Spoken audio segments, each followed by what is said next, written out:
শীতকালের মহারানী ফুলকপি দিয়ে এই রেসিপিটা বানালে কিন্তু সকলেই হাত চেটে পুটে খাবে।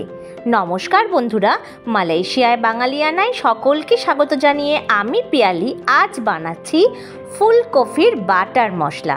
চলো তাহলে দেখে নিই কী কী লাগছে।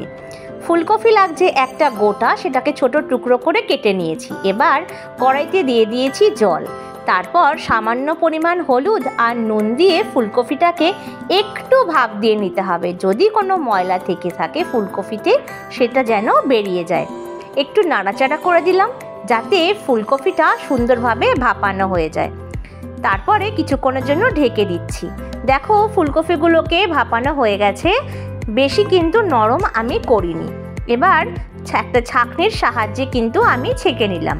কড়াইতে দিয়ে দিলাম বেশ কিছুটা পরিমাণ সাদা তেল, তারপরে ফুলকপিগুলোকে দিয়ে দিলাম 1 চামচ পরিমাণে লঙ্কার গুঁড়ো, 1 চামচ পরিমাণে নুন, দিচ্ছি 1/2 চামচ পরিমাণে হলুদের গুঁড়ো, আর দিলাম সামান্য পরিমাণ গরম মশলার গুঁড়ো, দিচ্ছি 1 চামচ বড় একটু ধনের গুঁড়ো। এখানে কিন্তু কোনো জিরের গুঁড়ো পড়বে না। দিয়ে দিচ্ছি আদা রসুনের পেস্ট 1 চামচ। ভালো করে এবার ফুলকপিটাকে সুন্দর করে ভাজা ভাজা করে নিতে হবে। আমার চ্যানেলে যারা নতুন বন্ধু আছো তারা অবশ্যই আমার চ্যানেলটাকে সাবস্ক্রাইব করে আমার পাশে থেকো। আর যারা ফেসবুক থেকে দেখছো তারা অবশ্যই আমার পেজে গিয়ে ফলো করে দিও। তোমরা আমাকে ইনস্টাগ্রামেও ফলো করে নিতে পারো। দেখো ফুলকপিটাকে সুন্দর করে আমি লাল লাল করে ভাজা করে নেব। এই রান্নায় কিন্তু লঙ্কার গুঁড়োর পরিমাণটা একটু বেশি লাগবে, কেননা ঝালটা ফুলকপিতে কিন্তু টেনে যায়। তাই সুন্দর করে ভাজা হয়ে যাবার পরে হাতা দিয়ে আমি একে একে ফুলকপিগুলোকে তুলে নিলাম।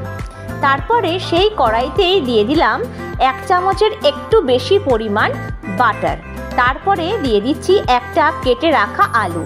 আমার পরিবারে সকলে আলু খেতে ভালোবাসে বলেই কিন্তু রান্নায় আমি আলুটা ব্যবহার করেছি, চাইলে তোমরা সেটাকে স্কিপ করতে পারো। দিয়ে দিলাম সামান্য পরিমাণ নুন। হালকা করে আলুটাকে নাড়াচাড়া করে ভাজা ভাজা করে তুলে নিতে হবে। দেখো আলুটা আমার ভাজা হয়ে গেছে, এবার তুলে নেব।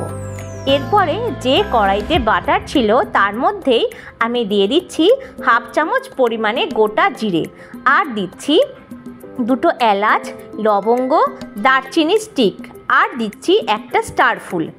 তারপরে একটু নাড়াচাড়া করে নিতে হবে যাতে এই ফোড়নের মশলাটা সুন্দর ভাজা হয়ে যায়।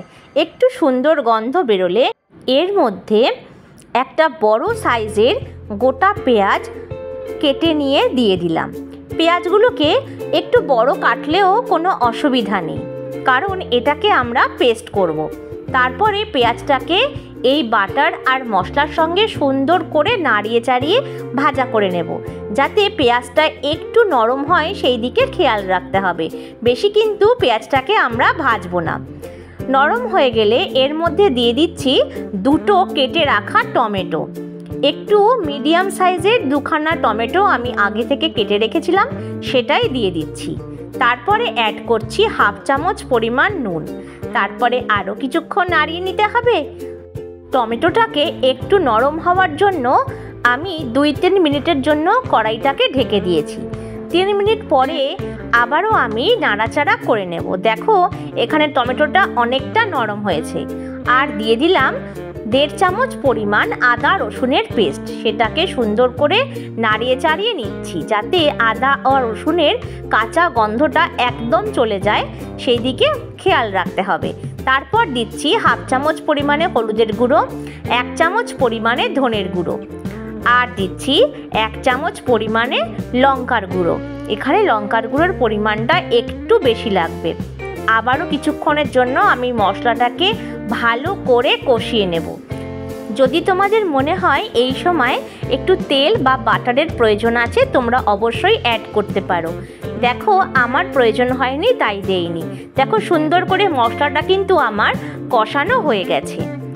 এর মধ্যে তোমরা 5-6টা কাজুও অ্যাড করতে পারো, কিন্তু আমি আলাদা করে মিক্সিতে দিয়েছি। এখানে আমি 10টা মতন কাজু দিয়ে দিলাম। তারপর যে মশলাটা আমি কড়াইতে করেছিলাম সেটাকে ঠান্ডা করে মিক্সির জারে পেস্ট করে নিয়েছি। এইবার কড়াইতে দিয়ে দিলাম আমি 1.5 চামচ পরিমাণে বাটার। যেহেতু বাটার মশলা, বাটারের পরিমাণ তো একটু বেশি হবেই। দিয়ে দিলাম 1 চামচ পরিমাণে সাদা তেল। এরপর যেই ফুলকপিগুলোকে আমরা ভেজে তুলে রেখেছিলাম সেটাকে কিন্তু আবারও আমি দিয়ে দিলাম, কেননা ফুলকপিটা আমরা বাটারে ভাজিনি। যদি ফুলকপিটা আমরা তখন বাটারে ভাজতাম তাহলে আরও অনেকটা পরিমাণ কিন্তু বাটার লাগতো, তাই জন্যই এখন দেওয়া। এবার আলুগুলোকেও দিয়ে দিলাম। এবার সেটা দিয়ে আরও কিছুক্ষণের জন্য আমি নাড়াচাড়া করে নিচ্ছি, যাতে ফুলকপি আর আলুর মধ্যে সুন্দর একটা মাখনের গন্ধ হয়। এরপরে মিক্সির জারে যে পেস্টটা করেছিলাম সেই পেস্টটা আমি দিয়ে দিচ্ছি। কড়াইতে যে টমেটো আর পেঁয়াজের কষাটা আমরা বানিয়েছিলাম সেটাকে অবশ্যই কিন্তু ঠান্ডা করে নিয়ে পেস্ট করবে। পরে আমি দিয়ে দিলাম মিক্সির জার ধুয়ে 2 কাপ মতন জল। তারপরে আরও কিছুক্ষণ আমি নাড়িয়ে চাড়িয়ে নেব, যাতে মশলাটার সঙ্গে ভালো করে ফুলকপি আর আলুটা মিলে যায়। সুন্দর করে নাড়িয়ে চাড়িয়ে নিয়ে সামান্য কিছুক্ষণের জন্য ঢেকে দিতে হবে। দেখো ভালো করে আমি নাড়িয়ে চাড়িয়ে দিচ্ছি। এরপরে একটু ফুটে ওঠার জন্য অপেক্ষা করতে হবে। দেখেছো কি সুন্দর কালার এসেছে।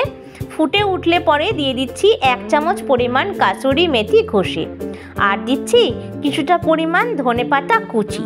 তারপরে অ্যাড করব সামান্য পরিমাণ কেওড়া জল, যেটা ছাড়া ফুলকপির বাটার মশলা কিন্তু একেবারেই অসম্পূর্ণ।